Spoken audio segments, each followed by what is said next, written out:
আসসালামু আলাইকুম। আমি আহনাব। বজ্রপাত বাংলাদেশে প্রতি বছর গড়ে প্রায় ৩০০ থেকে ৪০০ মানুষ বজ্রপাতে মারা যান। তার মধ্যে উল্লেখযোগ্য এলাকা হলো সুনামগঞ্জ, হবিগঞ্জ, কিশোরগঞ্জ, নেত্রকোনা, রংপুর, দিনাজপুর, কুড়িগ্রাম, পাবনা ও নরসিংদী। আরো অনেক এলাকা রয়েছে। সাধারণত মার্চ থেকে মে মাসে সবচেয়ে বেশি বজ্রপাত হয়ে থাকে। ভারতের মেঘালয়ের পদদেশে শহর এলাকা সুনামগঞ্জ ও বৃহত্তর সিলেট সবচেয়ে বেশি বজ্রপাত হয়। আর মৃত্যুর হার দিক দিয়ে সুনামগঞ্জ সবচেয়ে বেশি। সুনামগঞ্জে কিছুদিন আগে বজ্রপাতে ৫ জন মানুষ মারা যান।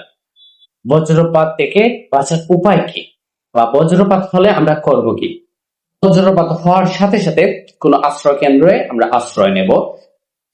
খোলা মাঠে থাকবো না, উঁচু কোনো স্থানে থাকবো না, কোনো গাছের নিচে থাকবো না, উঁচু কোনো গাছের নিচে থাকবো না, বৈদ্যুতিক খুঁটির পাশে দাঁড়াবো না।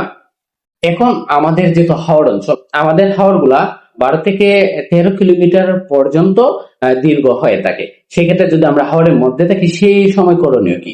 তখন আমাদের করণীয়, আমরা নিচু কোনো স্থানে বুড়ি আঙ্গুলের উপর বার দিয়ে কানে আঙ্গুল দিয়ে মাথা নিচু করে বসে থাকবো। আর আরেকটা বিষয় সবচেয়ে বেশি আমরা খেয়াল রাখবো, আমরা যখন বজ্রপাত হবে তখন আমরা পানিতে না থাকার চেষ্টা করব।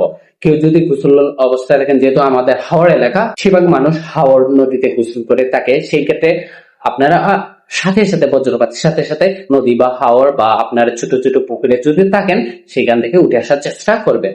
বজ্রপাত হওয়ার কারণ আমরা মানুষরাই। আমরা গাছ কেটে ফেলতেছি, আমরা আবহাওয়া নষ্ট করতেছি, জলবায়ুর যেখানে সেখানে আবর্জনা ফেলতেছি, যার কারণে কার্বন ডাই অক্সাইডের মাধ্যমে আমাদের পরিবেশ নষ্ট হইতেছে, বা আমাদের জলবায়ু পরিবর্তনের ফলে এখন বজ্রপাতের সংখ্যাটা বেশি হইতেছে। আশা করি এই ভিডিওটা আপনার কিছু হলেও উপকার হবে। তো ভালো থাকেন, আর আমাকে অবশ্যই ফলো সাবস্ক্রাইব দিয়ে রাখবেন। দেখা হবে পরের কোনো ভিডিওতে। ততক্ষণ ভালো থাকেন, টাটা।